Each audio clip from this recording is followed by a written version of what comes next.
நம்ம திருச்செங்கோடு சொல்லுவோம் இல்லையா, திருச்செங்கோடுல இருக்கக்கூடிய அர்த்தநாரீஸ்வரர் தல வரலாறு இது.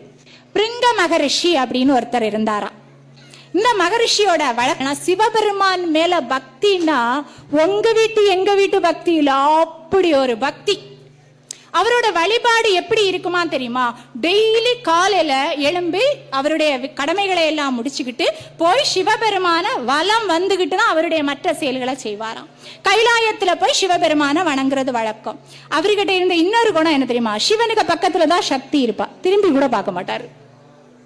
போவாரு, சிவபெருமான வணங்குவாரு, வந்துருவாரு. பக்கத்துல இருக்க சக்திய ஏறெடுத்தும் பார்க்க மாட்டார். கொஞ்ச நாள் பார்த்துக்கிட்டே இருந்தாங்க சக்தி. அவங்களுக்கு கோவம் வந்துருச்சு.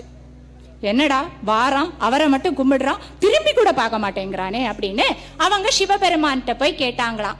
பெருமானே, டெய்லி வாரான் சரி, உங்களை வணங்குறான் சரி, ஆனா என்ன